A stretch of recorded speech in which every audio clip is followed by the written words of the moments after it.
Hi, submarine friends. Well, it's Sunday today, so I'm going to have a pretty light day. But one thing I want to do is I want to install this air cleaner here in my diesel submarine. Now you're thinking, well, why do you need an air cleaner in a submarine? There's no dust. It's never going to be exposed to dust. Well, that's absolutely right. Except this will really make it quieter. When you run the engine with no air cleaner, it's really quite noisy. In fact, I think the air intake makes more noise than the exhaust after a muffler, of course. Well, it does. It definitely makes more noise. So just go out and start up your car with the air cleaner off. You'd be shocked at how noisy it is. So anyways, I want to install that air cleaner. It's actually pretty heavy, so I want to install it as low as I can. I haven't even looked at how I'm going to do it yet. But I need all the weight in here down as low as possible. So the other thing I'm going to do is we're having a real heat wave here. The snow is melting like crazy. I don't know if we're going to have an early spring or what, but I'm going to open up my other shop. When I open the big door and it's warm out, it really warms it up. It's still freezing cold inside from the cold weather. So I'm going to get the shop warmed up and I'm going to start cleaning it up because I store things in there for the winter.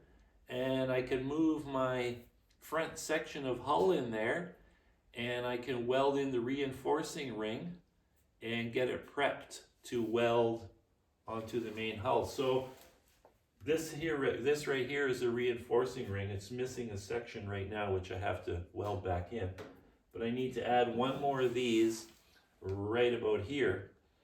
I don't really have to, but you know, this submarine will actually dive about 225 feet with no reinforcing rings at all, which is way deeper than I ever plan on taking this. But that's the key. That's what I plan on. You never know what the future holds. Maybe I'm going to want to go deeper. I don't know.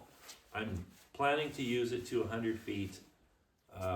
That's it. But, you know, it's not that big a deal to fabricate a ring and weld it in there. What most people would do is they would go to a big shop and have a ring rolled, like a T-bar or an L-bar, and have it rolled. I'm too cheap for that, so what I do is I just cut flat strips of flat bar. So what I'm making flat bar, and then I put it in my 50-ton press, and I bend it into the curve. I have a curve jig that I follow, and so these rings are actually in like 6 pieces. So two halves, and then probably 3 pieces, so maybe 5 pieces.